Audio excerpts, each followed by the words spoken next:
El juego y el azar en tu Mm. trabajo. El juego y el azar es más bien... creo que no hay mucho juego y no hay mucho azar, hay muchas posibilidades que se toman en un momento determinado y muchas casualidades. Me han llegado muchos proyectos que son solo casualidad y a través de las casualidades aparece algo, emerge algo. Ahora sí hay juego en el sentido de que muchos proyectos son antecedidos por maquetas que nunca fueron pensadas y que corresponden a una etapa particular, que es 2013, 2000, 2012, 2013, 2014, donde estaba aburrido en la oficina y empezaba a hacer estos objetos que en realidad me servían para entretener y para representar ciertas cosas que tenían que ver con representaciones 2D, transformarla en 3D y a través de ello contar un cuento, contar una historia. Y esos ejercicios que muchos de ellos, incluso la Serpentine, fueron hechos, esos primeros ejercicios que fueron hechos solamente como una estrategia de no aburrirse, de terminaron, al menos dos o tres de ellos terminaron en proyectos. Lo cual es muy raro porque es que alguien llegue después de 4 años que tú hiciste algo y te diga, ah, hagámoslo. Y algo que tú de partida nunca has pensado hacerlo, lo más complicado en arquitectura en general es cambiar de escala, transformar algo pequeño en algo grande, ese proceso intelectual, o cambiar propiedades de un material a que esas mismas propiedades se produzcan en otra escala, es un proceso complicadísimo. Entonces cuando te dicen hagamos esto, no es que ya está hecho, sino que Mm. al revés, es mucho más complicado el problema porque partió siendo un organismo de una escala menor y nunca fue proyectado para hacer una escala menor. Entonces el ejercicio de pasar de uno a otro es un ejercicio intelectualmente complicado. Esmila, hablemos de algo que habla otro arquitecto sobre tu obra, el tema del amparo y el refugio en relación al hogar y a la casa. Y hay Mm, un verso del poeta Rilke que es muy bonito que dice, nuestro cobijarse es nuestro estar desamparados, ujú. dice Rilke. Hablemos un poco del amparo, el refugio, la casa. Mm. Eh, En general, en la familia, con Marcela, hemos hecho muchas casas. Algunas muy baratas, otras caras, y las hemos ido abandonando algunas de ellas, otras seguimos yendo permanentemente. ¿Por qué las hemos abandonado? Porque en general creo que las construcciones, cuando uno tiene libertad frente al objeto, pertenecen a ciertos tiempos determinados y muy pocas pertenecen a toda la vida.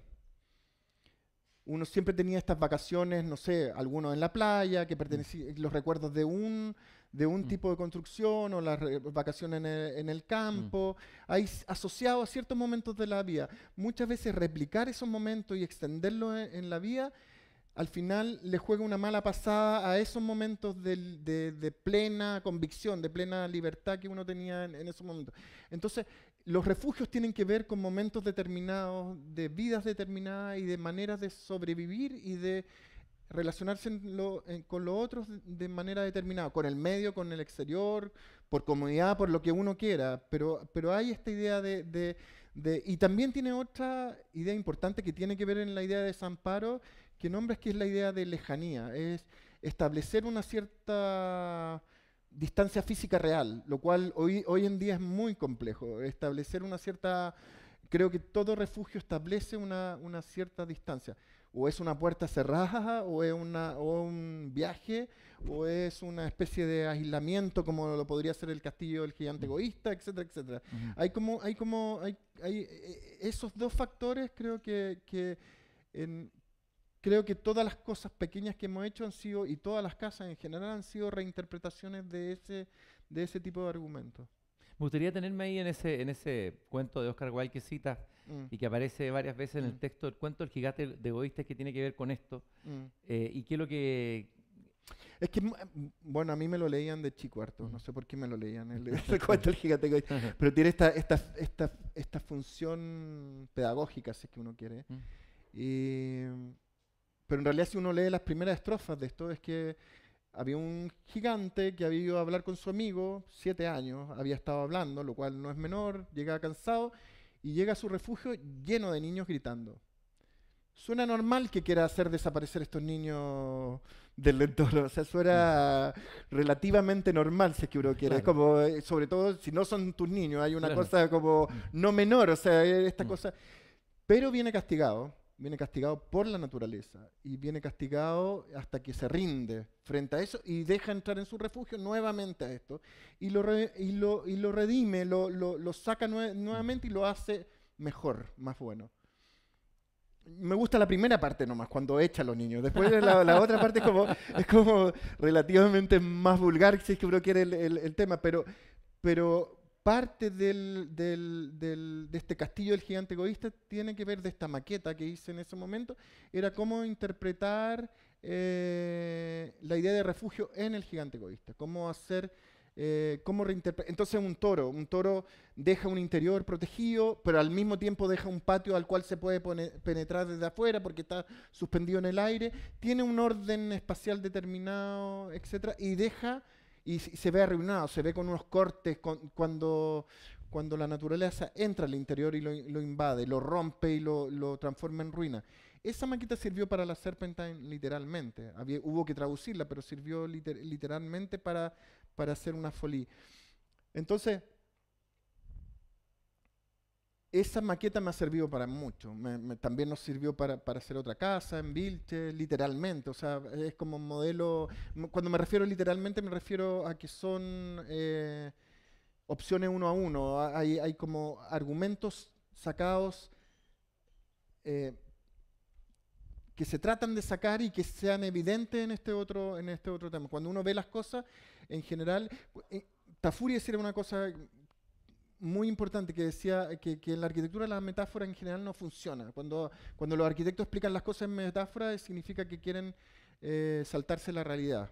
Entonces, lo bueno es cuando un arquitecto puede, por eso en este libro hay planos de ingeniería más que de arquitectura, porque son mejores, más explícitos y más lindos, porque son planos que hablan muy bien de la realidad técnica y no de un cierto esquematismo que se produce en las lecturas de los distintos proyectos. Hay un capítulo que se llama Algunos restos de mis héroes. Mm, Y me gustaría hacer un breve recorrido por tus héroes mm, de la arquitectura, del mm. dibujo, etcétera. Algunos que tú escogieras, tu galería personal. Obra Gruesa le debe mucho a Autobiografía Científica de Aldo Rossi. Es el mejor libro de arquitectura que se ha escrito a mi modo de ver. Se tradujo ahora Moisés Puente, que también escribe en el libro, lo tradujo al italiano hace 4 meses, desde el italiano al español hace como 4 meses y salió una edición ahora muy linda, muy bien traducida. Y Obra Gruesa le debe mucho a eso porque también Autobiografía Científica tiene muchos rasgos de biografía personal y la manera como se enfrenta el arquitecto al proyecto como una especie de problema existencial y no solamente como algo que está fuera de lo que de lo que uno vive. Y él aparece citado sobre todo una especie de arquitectura desventrada que tiene que ver también con Gordon Matta Clark, que tiene que ver que tiene que ver con generalmente gente, todos los que salen nombrados es gente que desde los años 50, 52 hasta los años 73, 74.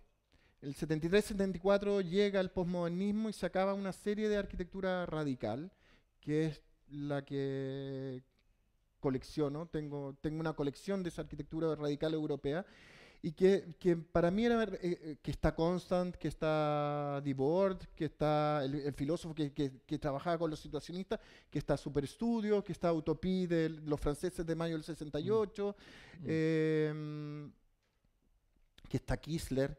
Y estos arquitectos me interesan y son mis héroes porque eran como el segundo layer, la segunda capa de abajo de todos los grandes maestros. Entonces eran como los arquitectos que finalmente estaban pensando la arquitectura de otra manera y que no pudieron construir. Y entonces todas las láminas de ellos, todo lo que ellos produjeron gráficamente, finalmente al final es arquitectura, porque es el último grado al cual pudieron llegar, a la última entrega al cliente fue esa lámina. Y por tanto, coleccionar eso, por un lado, es coleccionar arquitectura. Es como si uno coleccionara edificios de una u otra manera. Y tiene una realidad, y me interesó también porque era una manera nuevamente de traer en un campo desconocido en Chile, traer arquitectura europea a Chile en vez de estar tratando de exportar arquitectura chilena. ¿Por qué? Por una razón extremadamente importante, que en Chile ahora deben haber 40 y tantas escuelas de arquitectura. Muchos arquitectos no van a trabajar como arquitectos, eso es seguro. Y muchos arquitectos además, se piensa mucho que hay mucha fluidez de viaje. La fluidez de viaje no es tan fluidez de viaje, entonces todavía pienso que estamos en el siglo pasado y que todavía hay que traer ejemplos, ejemplificaciones a Chile para poder discutir arquitectura de afuera o chilena. Y me parece que eso como patrimonio, a pesar que no tenga nada que ver con nuestro patrimonio y que sea como un patrimonio más bien una obsesión personal, puede ilustrar puede dar pistas de por dónde seguir o por dónde hacer o por dónde divagar. ¿Algún ejemplo de una arquitectura radical que admire? Un ejemplo concreto que puedas describir. De la radicalidad que a ti te gusta. El ¿construido o sin construir? En general no son construidos. No son construidos, pero veamos uno construido. A ver. El construido en general se hicieron, que a mí me encantan en esta época, sobre todo el 68, 69, a finales de los 60, muchos de estos arquitectos trabajaron con arquitectura inflable, la cual yo he usado en varios proyectos. Y la arquitectura inflable, hay un catálogo del año 68 que se llama Inflables, que estuvo en el antiguo Pompidou, antes del Pompidou, que se presentó esta arquitectura inflable como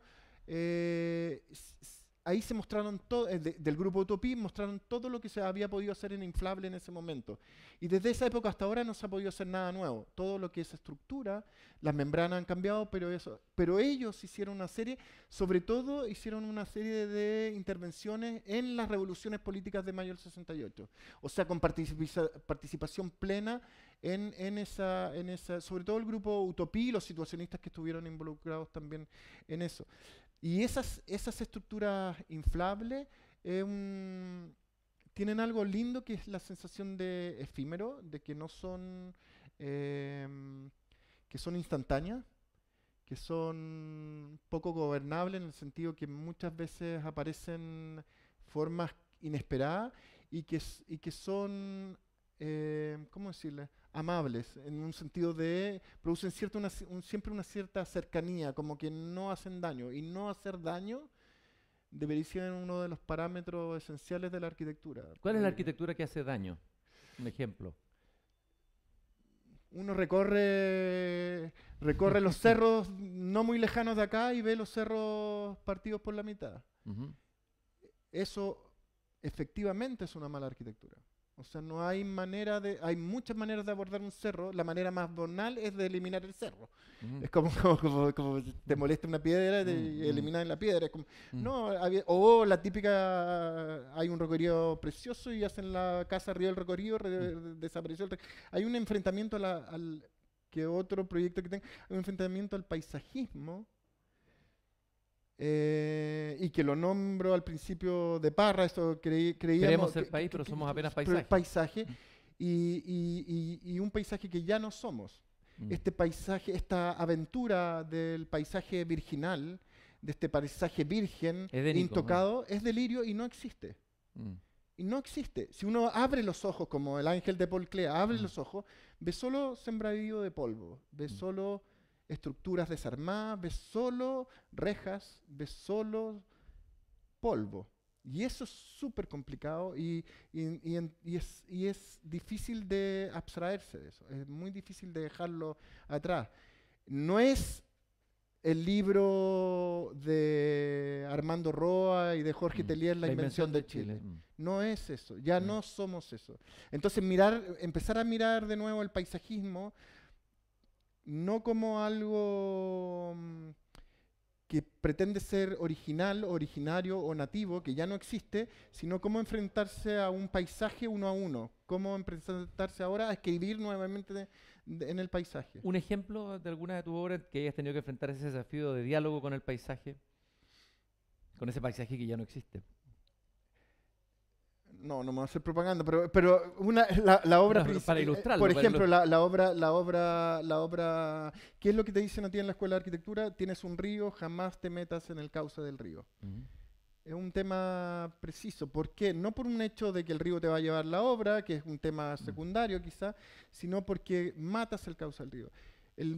El arquitecto que mejor ha hecho eso y que lo ha hecho con un esplendor y se ha metido en medio del cauce del río son las termas geométricas de Germán Mandelsol.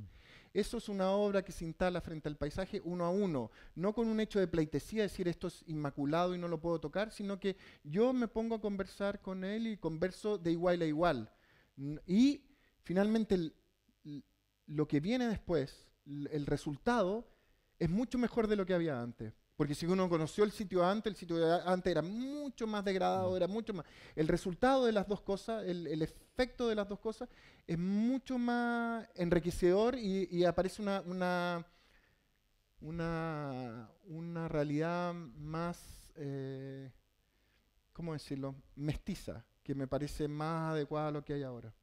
Más adecuada a la manera de reconocer el paisaje ahora. ¿El mestizo sería un ejemplo? El mestizo es un acto como de susto, porque en realidad cuando estaba el parque, que no existía, ese edificio es como raro, porque se hizo cuando no había nada, entonces había una cosa como cómo llevar gente para allá. Entonces la primera idea del cliente es salir, que estas cosas se asome, y mi primera idea es bajar para que esta cosa no se asome, para que no intervenga el parque, un parque que era un parque futuro en ese momento. Y este juego inmediatamente fue aceptado. Cuando uno tiene un arquitecto, o sea, cuando uno tiene cliente inteligente, el problema se resuelve muy rápido. Y un cliente inteligente, siempre lo he dicho, no tiene que ver con alguien que sea inteligente, solamente tú necesitas a alguien que que sepa cómo quiere vivir. Que no se base en la vida de otros para saber cómo quiere vivir, sino que se base en su propia vida y sepa cómo funciona en términos domésticos, o cómo quiere que su edificio funcione. No en base a otros, sino en sí mismo. Y cuando uno tiene un cliente así, la cosa es muy rápida. Lo que pasa es que el problema es que hay inteligentes tontos e inteligentes tontos. Y eso abundan. Habemos, o somos muchos, ¿no? No, son los más peligrosos. Y hay muchos, por toda esta cosa digital, hay muchos que creen, que me parece lógico también, que porque entre más vean fotos de arquitectura, más saben de arquitectura. Y es un error, entre más vean fotos de arquitectura, más confusión van a tener seguramente sobre la arquitectura. La arquitectura no se ve en fotografías, se ve visitando. Por eso los viajes y el viaje y la errancia es extremadamente importante.